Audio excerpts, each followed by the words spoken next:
And now, Pujya Atman Sri Swami Jyotirmayananda commences tonight's satsang with a Sanskrit peace chant. Om Purnamadaha Purnamidam Purnat Purnamudachyate Purnasya Purnamadaya Purnamevavashishyate. Om Shanti Shanti Shanti. We begin with Mystic Song by Sri Swami Lalitananda, played and sung by Sri Swami Ubananda and Rajneesh. Our song tonight is called Beloved Guru.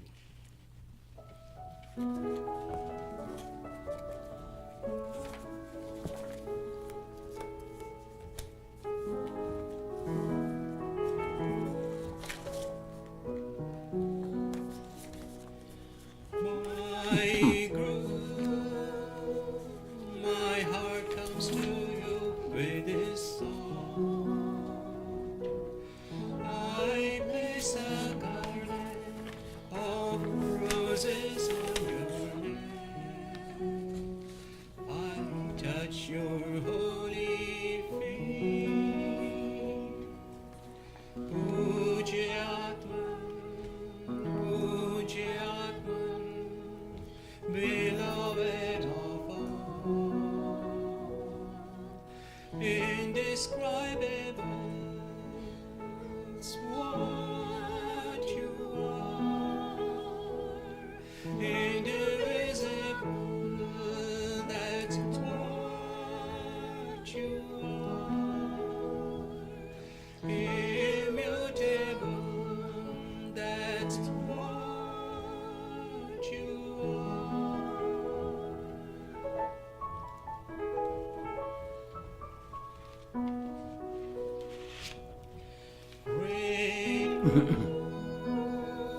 You are stronger than the wind in monsoon.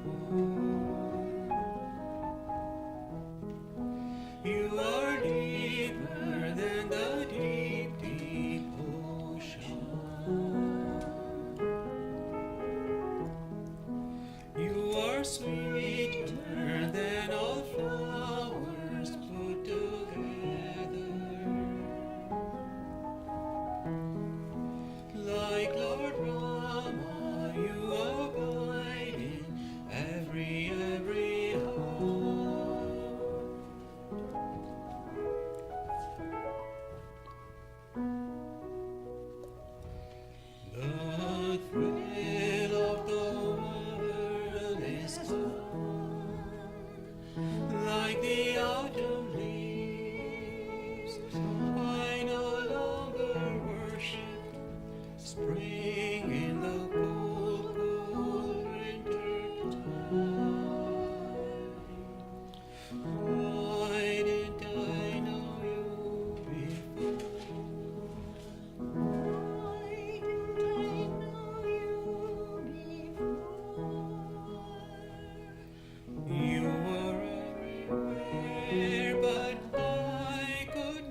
Let me know you always as the love of all.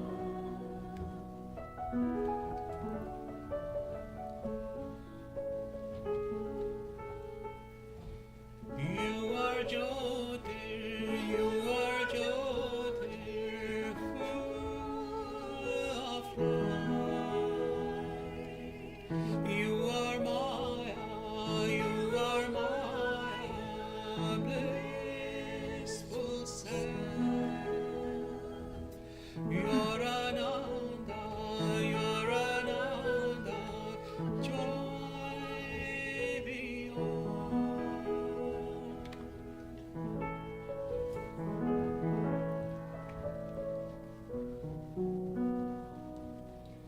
I touch your holy feet. Pujayatman, Pujayatman, beloved of all, beloved of all, beyond compare.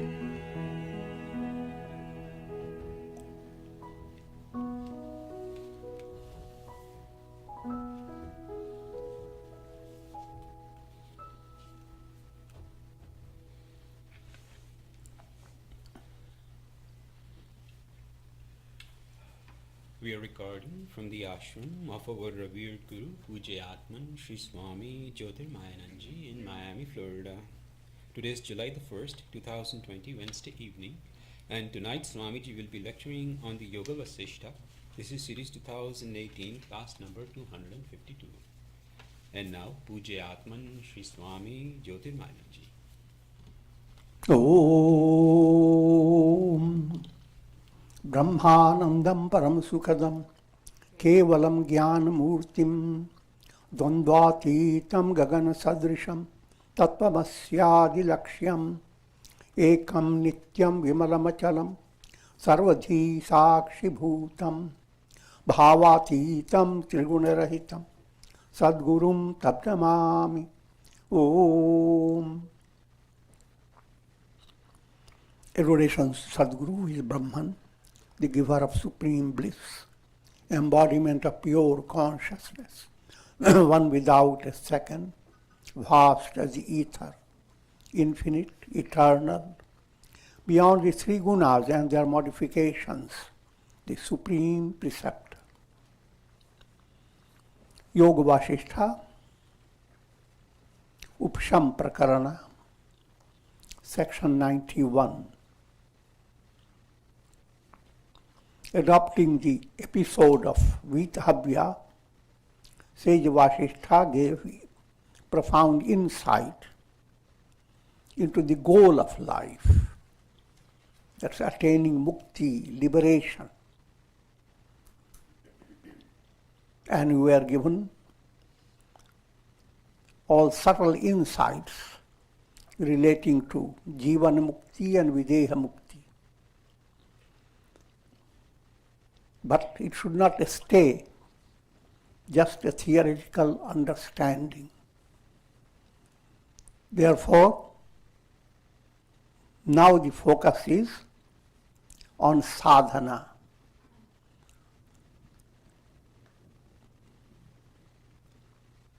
How to lead yourself to that stage. And that's in section 91. First, the cause of the world process.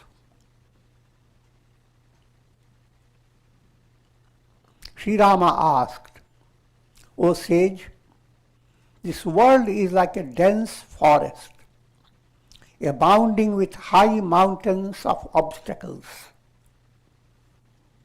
Numerous world systems are the trees. Stars are the flowers on those trees. And gods and demons are birds abiding in them. See the poetry behind it.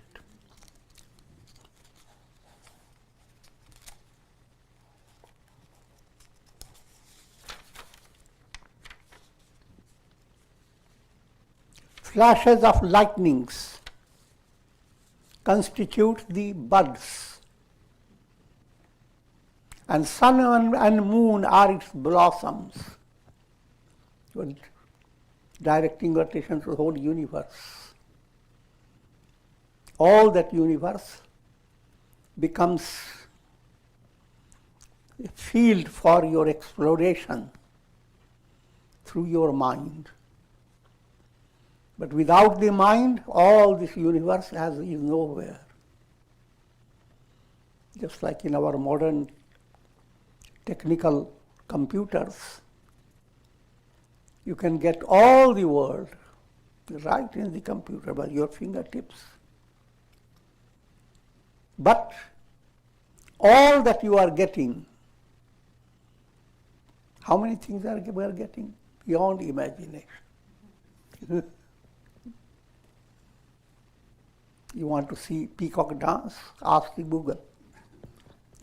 You'll get peacocks from all over the world.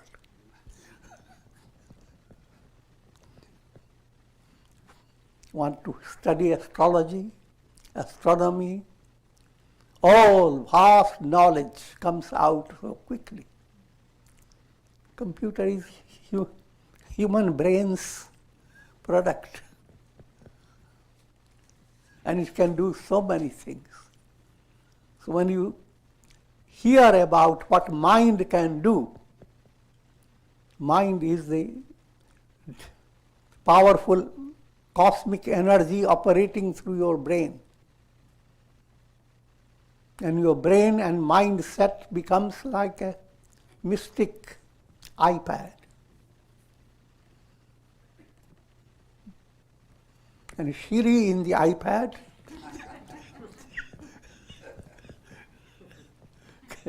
can give you any message quick.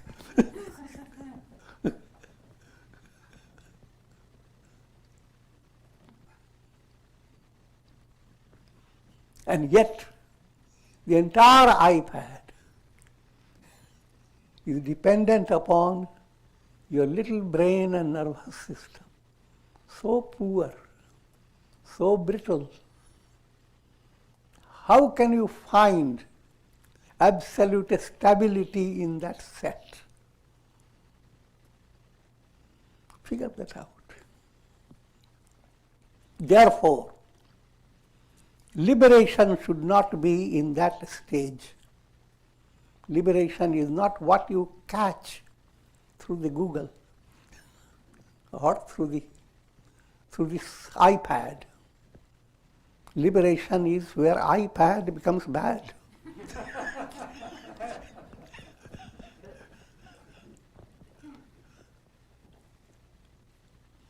So keeping that in view, first, Yoga Vasistha Rama gives all the details of this universe. Sun and moon are blossoms.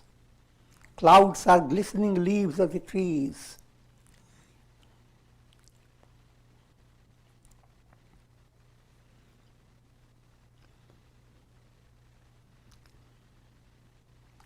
What is the cause of this forest of the world process? And how am I to remove it? See, Sri Rama had no problems, but this is presented for the spiritual aspirants. O sage, individual souls are like creepers caught in this forest of the world process. Birth, death, and various changes are the knots in the stems of these creepers. Maya consists of the roots of these trees, which are firmly embedded in the earth. The earth here refers to Brahman. And delusion is the water that nourishes these creepers. Please tell me, what is the seed of this creeper? And what is the seed of its seed? In other words, Rama is asking what is the ultimate cause of this entire universe. It's not a physical study. The universe that you experience through your conditioned mind.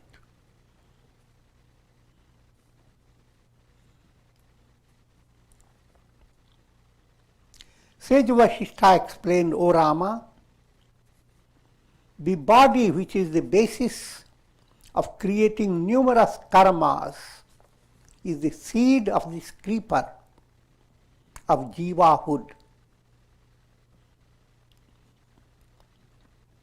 By body is implied body identity. Your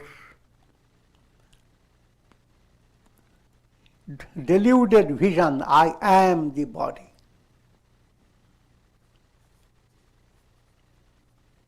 If you don't have embodiment, the question of bondage and release don't arise.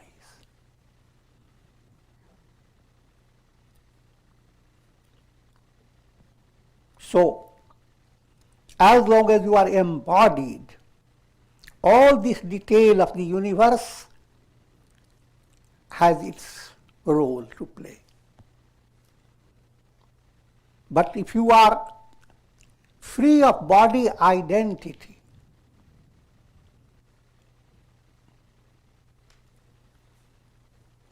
when it's a body identity, you must understand in all the three stages, physical body, subtle body, causal body.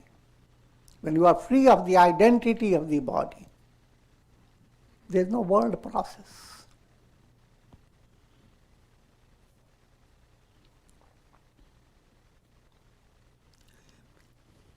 Chitta, the mind stuff, which is the storehouse of the subtle impressions of good and evil, is the seed of the embodiment.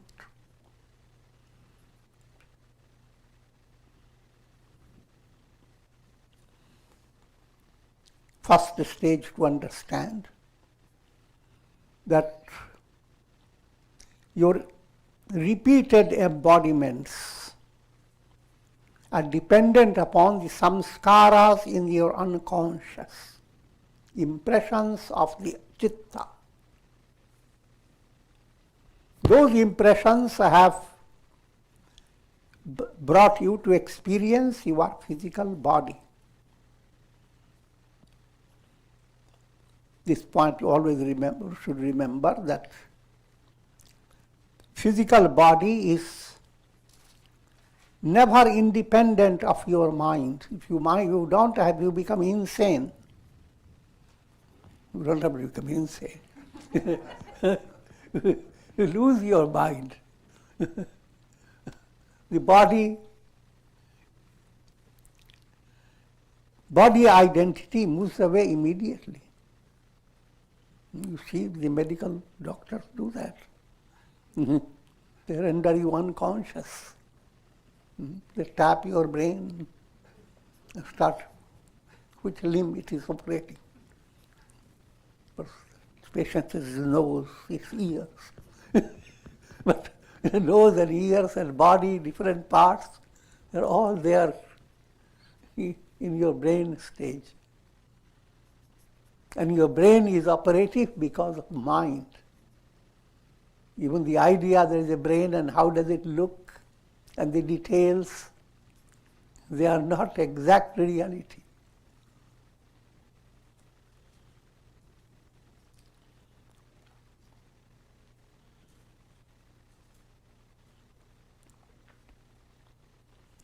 Coming to more from simple point of view, samskaras that are supporting your embodiment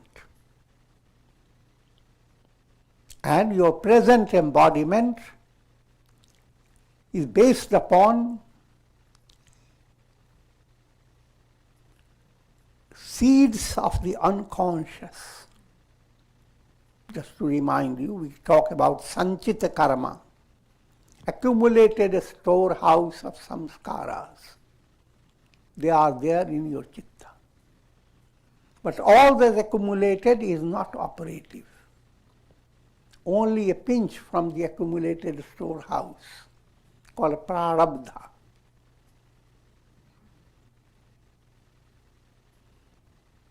And while prarabdha operates, prarabdha determines many things. To which family you are born, what type of hereditary personality you should be, how long you should live, and your general plan of pleasure and pain. All is defined by your prarabdha. But you are not stuck to all this. There is a role of free will, purushartha. To every soul, no soul is stripped of purushartha.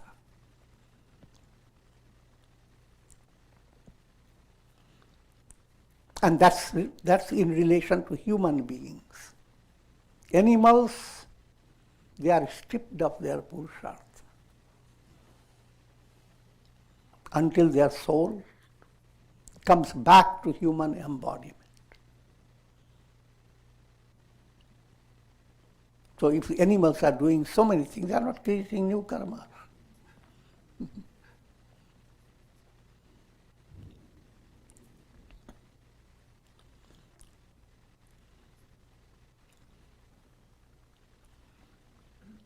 And this illusory world process arises out of the chitta, even as waves arise out of the ocean, or pots arise out of clay. The chitta in turn has two seeds, prana spandana and vasana spandana. Spandana is called vibrations. Prana, vibratory prana, and vibratory vasana. Why vibratory? Is just pointing to energy. Both are subtle. Prana is of a lesser type of energy, vasana is subtler. And they are always in a pulsating movement. That pulsating movement called spandan.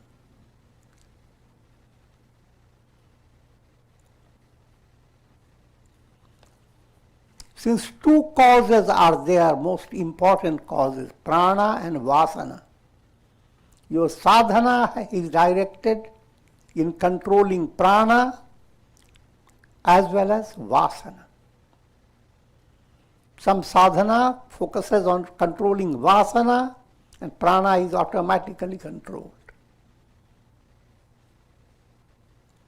But from a broad point of view, every aspirant is led to follow a project in which you give your focus to prana, do your pranayama exercises. And many hatha yogas, asanas, etc. are meant to bring about harmony and perfect accord in the functions of the pranas.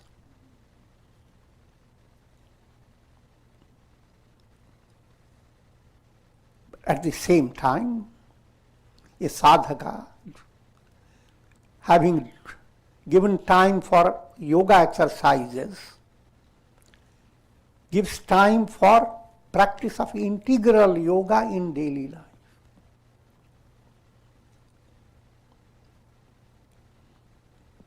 Yoga, of course, reminding you again, karma yoga, how you do your duties, with what attitude.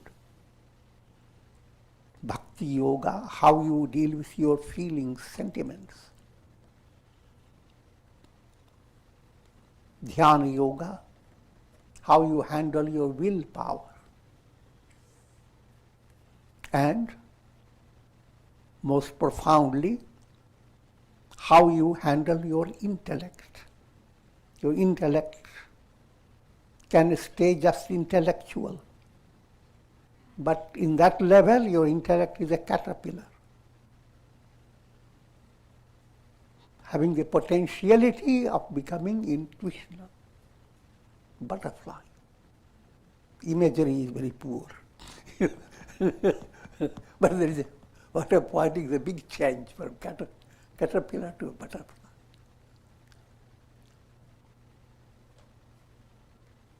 So, when the pranas fluctuate, the mind is formed much like a cloud in the ether of consciousness.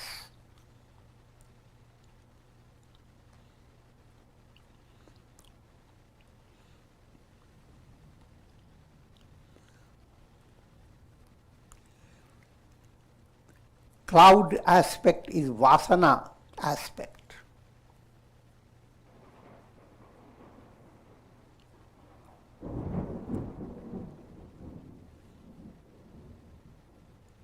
And when the pranas subside, the mind becomes non-existent.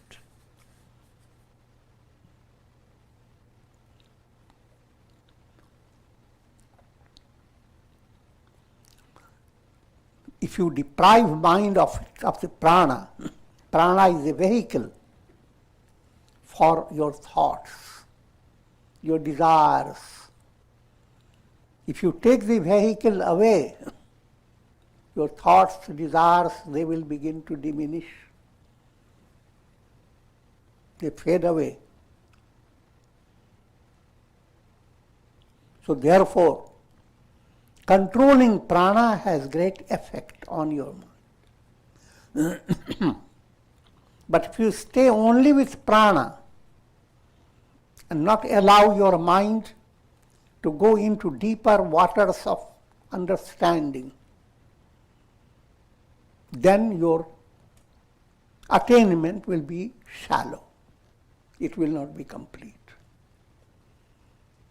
Mind and prana, they have supplement-complement relationship.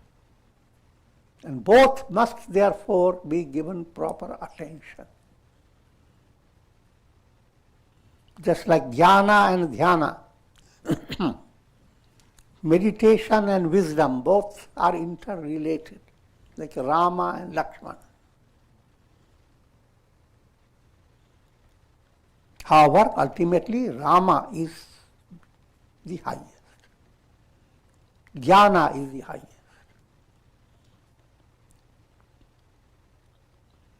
It is the pranic fluctuations which give rise to the chitta.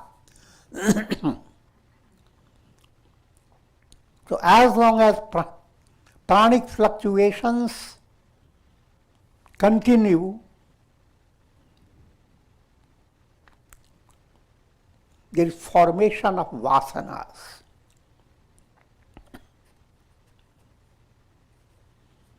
How does the clouds are formed? There is a whole story behind it, whole science behind it, formation of the cloud. In the same way, your mind is formed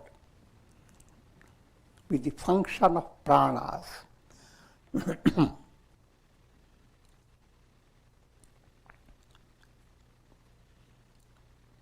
And chitta becomes the basis of perceptions of the senses,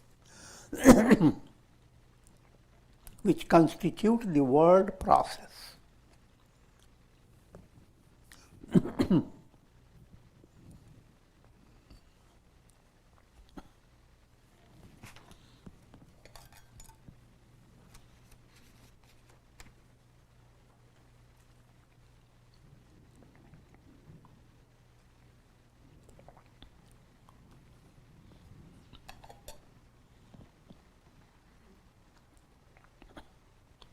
The blueness in the sky, the greenery of the forests, the shimmering waves of the oceans.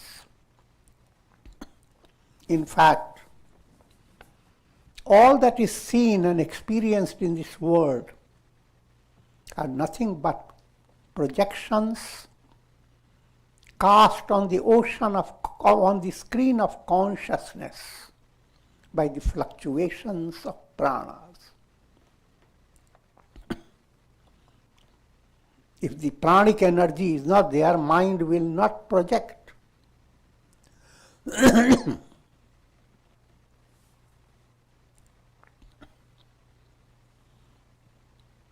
Prana spandana and vasana both go together to form the existence of the chitta. If either of the two is eradicated, the other will automatically melt away. In other words, if you control your vasana, prana will automatically become harmonized. If you harmonize prana, vasana will automatically move towards their purification. Okay, Rajneesh.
Led by ignorance,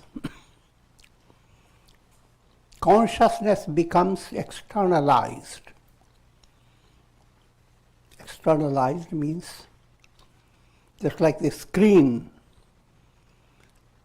When you start projecting in a cinema show,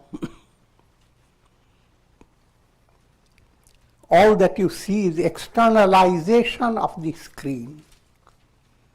That type of allegorical simile is there.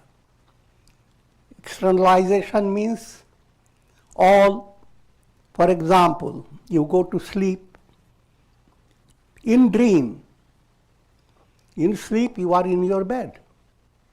In dream you have big expansion, externalized. But while you are externalized in your dream, you are actually beyond that externalization. Soul essentially is Brahman. Gripped by ignorance, just like a reflected sun. All the reflected sun experiences is externalization. Sadhana is seeking out what is the source of the externalization. So we use internalization. The term external and internal is allegorical. If you are angry, you are externalized. You become forgiving, calm, you are internalized. You are shouting, you are externalized. Be silent, you are internalized. In various stages, you can use these both words, externalize, internalize.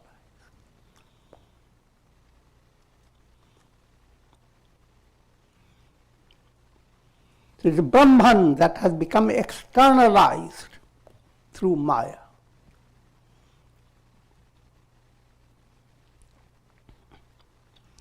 The Chitta is thus formed. Chitta becomes the basis for bringing about externalization of consciousness.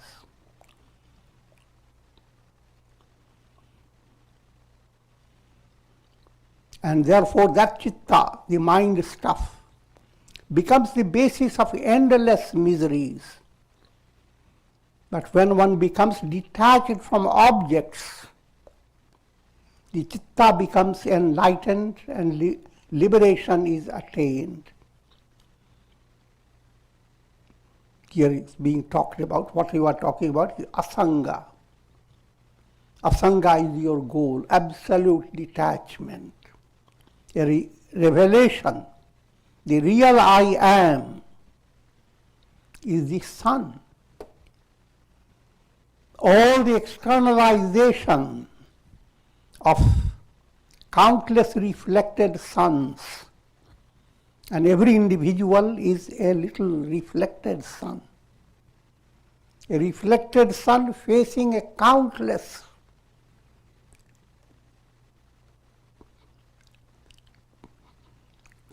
experiences.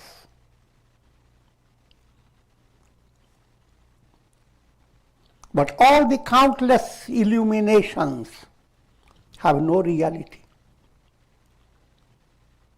So if a reflected sun wants to be the sun, it has to come to the grip that all that it is seeing, the jar, the water, the other jars and that water, and how different reflected suns are in different conditions.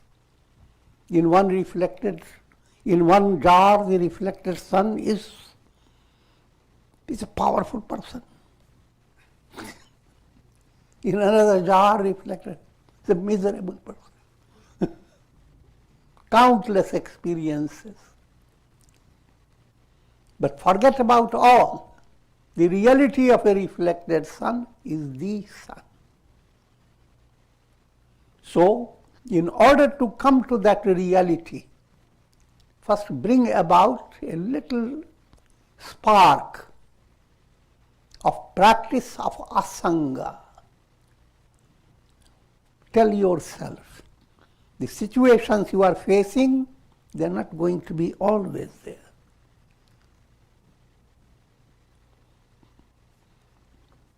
Bad smell had floated by the wind. It will not be there.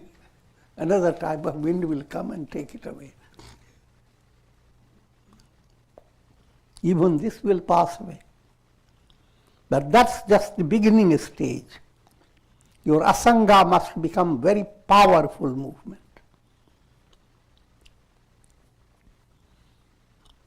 And the secret behind asanga has been presented in the scriptures. Satsangatve nihasangatvam. If you allow yourself to come in company with things that are positive, things that are inspiring, things that are allowing your life to flow with purpose and enabling you to go into integral movement of your personality. That's satsanga. Satsanga in a broad way. More specialized way is what you are having, satsanga. Satsangatve, satsanga, the more satsanga enters your heart, greater is your vairagya, dispassion towards the world.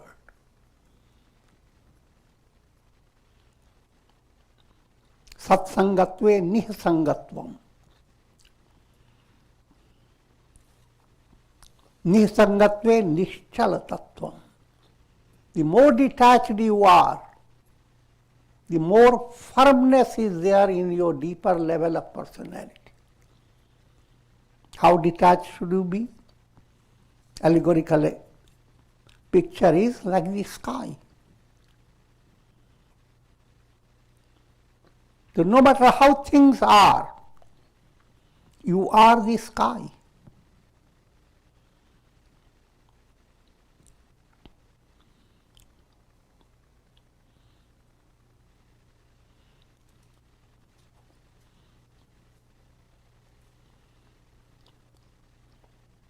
Yogis practice pranayam,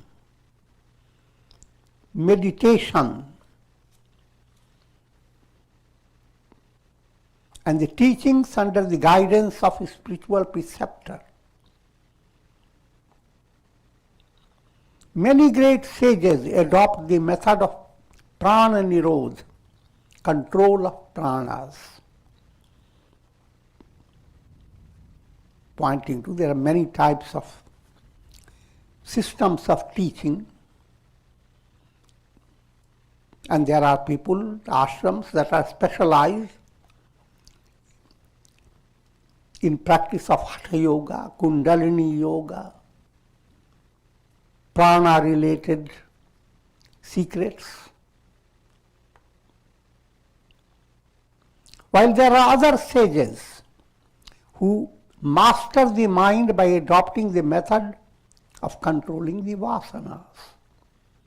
And then there are other systems, other ashrams, where practice of meditation and many subtle practices are promoted, focused on purifying the vasanas, your subconscious desires.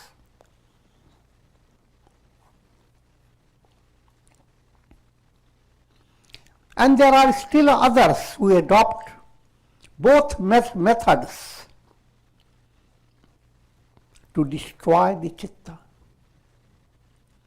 This advanced state of ashram, where they are not specialized to follow this or that, but all are practiced in the ashram depending upon the different needs of the aspirants. Some aspirant needs more emphasis on their pranayam practice. Some need more emphasis on their conduct.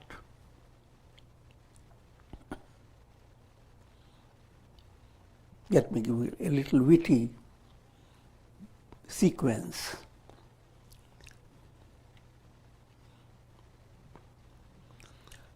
First you are facing anisht. The world is filled with anisht. Anisht means evil, terrorizing things that call anisht. The world is nothing but anisht. cure, be initiated into Ishtadevata.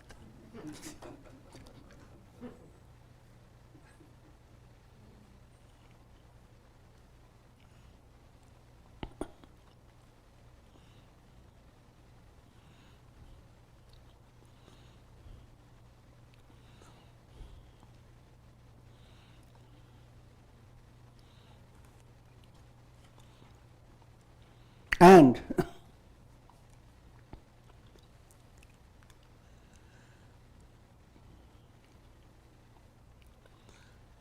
next point,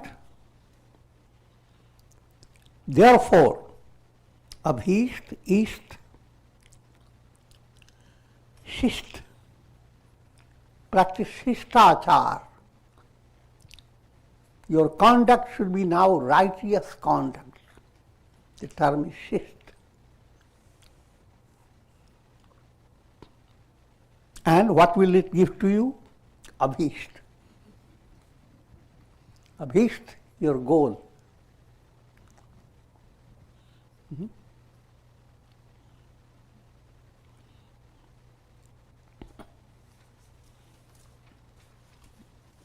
Yes, Shist.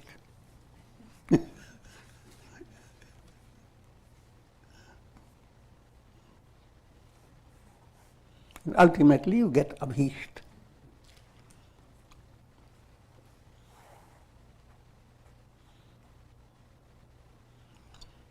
Vasana in a human being is intensified because of the impressions of the body idea sustained through numerous embodiments.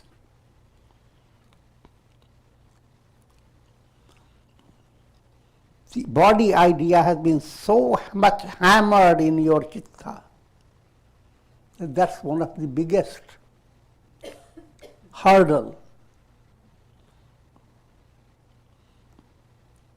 It is so much so whenever you hear sages attain liberation, your mind imagines now he is sitting with God. You can't get rid of the body idea. He has a body, so he has to keep the body somewhere.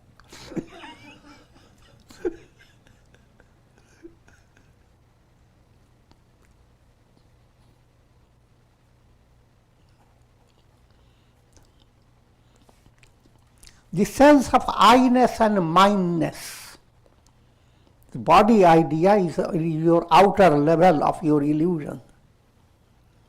The source of the body idea, I am body, lies in your vasana, ahamta, mamata.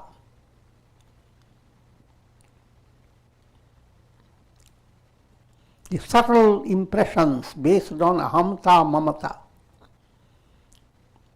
Ahamsa is I-ness, asserting your ego in an egoistic way, and asserting your mindness. In every mantra, Namah term is used to negate I-ness and mindness, neither me nor mine.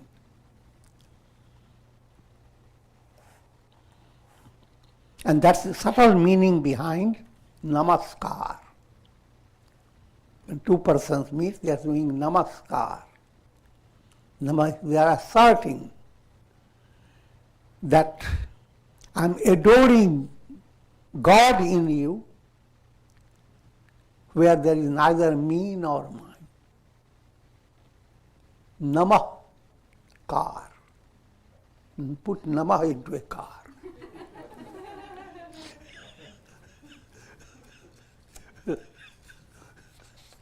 And that's the way people are greeted.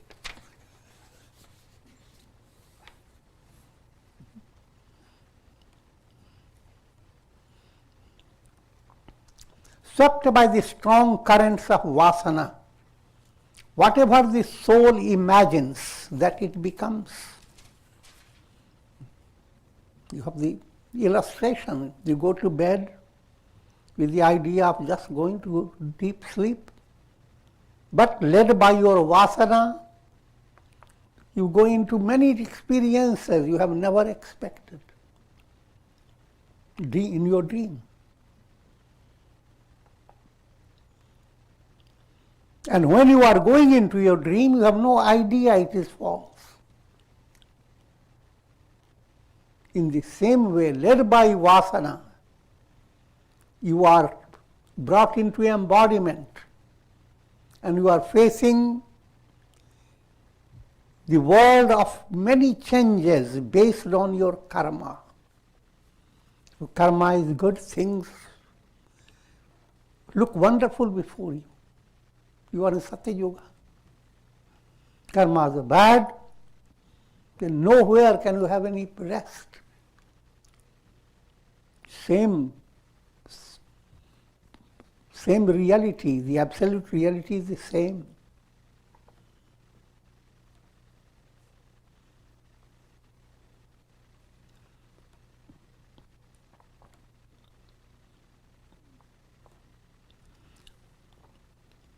While becoming one particular form in your embodiment, you have lost the memories of your previous embodiment. Not just one previous embodiment, countless embodiments. In each embodiment, you created so many stories about yourself, so many memories. You created tons of literature. I'm joking, but about your life and so many things.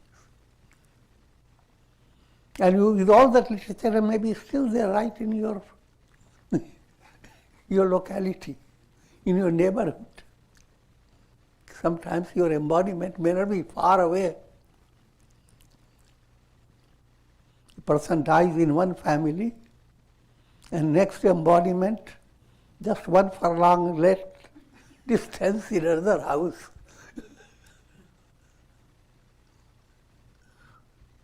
So all the old things that the same person had done, now he views them totally different. So this is called Maya, I think, magic of the word, Maya. Led by the vasanas, the soul considers the body as the self and considers the objects of the world to be real. This is the main point. The objects of the world are not real. But that doesn't mean that you shouldn't deal with them. Your whole movement is unreal. Vidya and avidya both are roles of Maya. Maya is all like mirage. But getting deluded by the mirage or getting out of the mirage becomes your field. For either you get involved in it, caught by it, or get out of it. In other words, what I am trying to tell you, that all sadhana that you are not doing out of the realm of ignorance. You are doing under the realm of ignorance. If you are out, there is no need for you to do sadhana.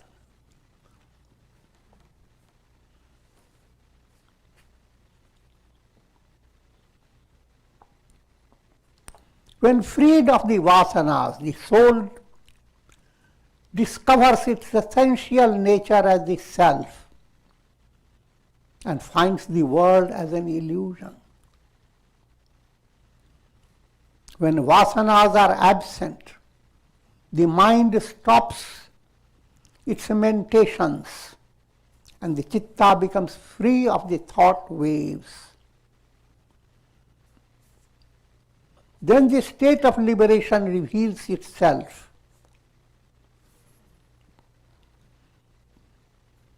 Pointing to the whole project of handling the vasanas leading the vasanas to Dagdha state. Dagdha means burnt up.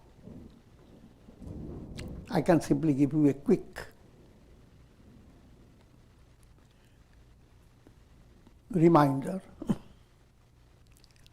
Vasanas, when we talk of vasana, Ashva vasana, impure vasana is the cause of your bondage. Shubha vasana, pure vasana will lead you to liberation. But Ashubha vasana has 5 states. In children, prasupta, dormant. People who have practiced disciplines as aspirants, they gain tanu avastha. Same vasanas, impure vasanas, but they become thinned out. They become emaciated. Their calories have been taken away.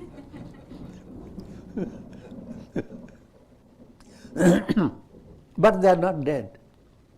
Sometimes they become more bright.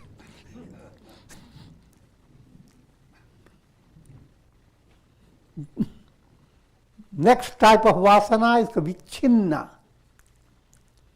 Vichinna means one layer of vasana is good, another layer behind it is bad. Just like when you invite people into your house, things are cleaned up. But the cleaning person was clever, he kept the dirty things all under the...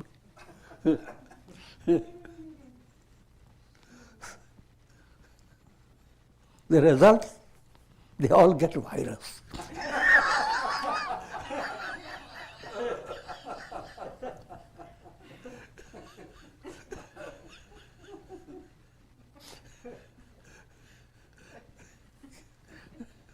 That's called vichinda-avastha, overpowered state. And next, the grossest state called udar. Vasana is so powerful, a person who is very dull-witted, conceited, his conceit he cannot hide it. But if anybody says you are conceited, he doesn't like that. This is going to be smacked by him.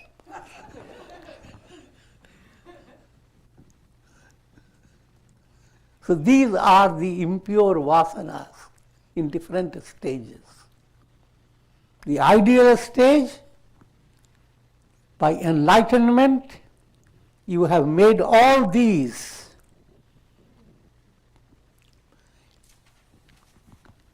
ineffective.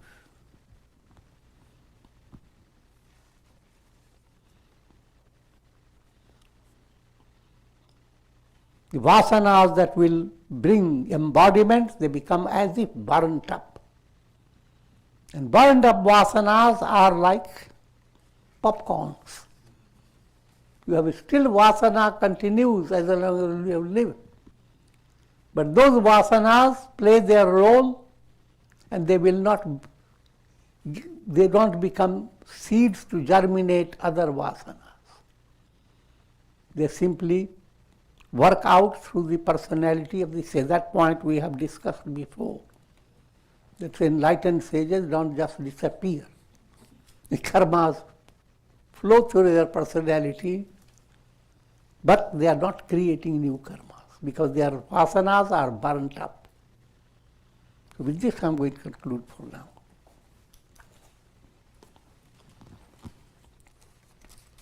Om Ram Ram Ram Ram Ram Ram Ram Ram Ram Om Om Namah Shivaya Om Namah Shivaya Om Namah Shivaya Om. And our prayer for shower of Karunamaya Ras, of divine grace over all who are suffering from terrible predicament by the virus. And most important point, viruses will come and go. Your goal is to attain enlightenment, liberation. If you don't attain liberation, then it is not just this virus, not just this life. You repeat your life again and again and again. You never know what type of viruses are coming in next life.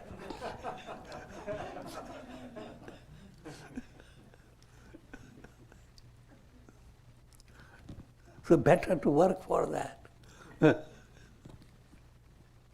Om Trayambakam Yajamahe Sugandhim Pushti Vardhanam Urvarukmuva Bandhanan Mrityor Mukshiyama Mritat Om Sarve Bhavantu Sukhina Sarve Santu Niramaya Sarve Bhadrani Pashyantu Ma Kashchid Dukbhag Bhavet Om Shanti Shanti Shanti. Hari Om Tat Sat.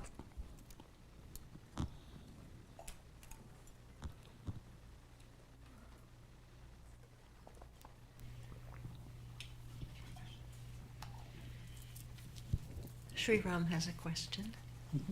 Ram Gurudev, in the past you talked about the combination of spirit and matter. So the prana spandana and the vasana spandana, are they both represent matter part? Depending upon the context. Not ordinarily, but from a broad point of view, when Yoga Vasistha uses padartha bhavana, their padartha, same padartha is when you translate it, it's matter. But that matter is all that matters to the soul. And vasana matter much more.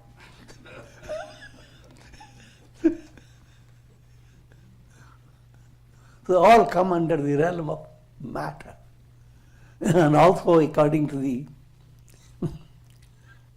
study of Panchikarana, all the subtle elements are behind creating your ego, your mind, your intellect. All these are product of subtle elements. So all that is produced by subtle elements, Panchabhutas, Panchatattvas, they are all come in the category of matter. But that's in a broad level. For coming to a little more, for popular level, we make a difference between mind and matter. Matter is more all that you are seeing in the world around you. And mind is, you can be physically rich, material. You can be mentally rich by divine virtues. So you make a difference between mind and matter. But that's for the kindergarten level. Advanced level, all matter,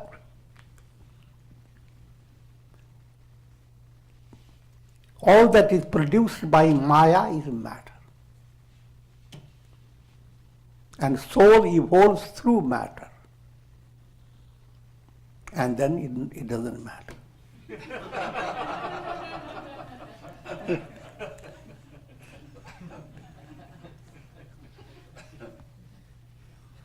Okay. Swamiji, I have a question. Yeah. In integral yoga, dhyana or meditation is connected to the will aspect of personality. Mm-hmm. Could you please explain in your words what is meant by will in that case, that linkage between meditation and will? First you should understand the role of will. Even before you started asking, you had the will. So why did you get such a will? So why not to... Therefore, since will plays tremendous part in your personality, everything that you do. It is the will within you that directs. Therefore, how to make that will well disciplined, that's the dhyana movement. Will that will not turn to a swill. Is it disciplining the will through your persistence with meditation? No, or when you what continue discover? to integrate, then your will become automatically deepest instinct of your soul to attain enlightenment. Your will automatically follow what soul needs. If you don't have the discipline, your will is going after drunken houses.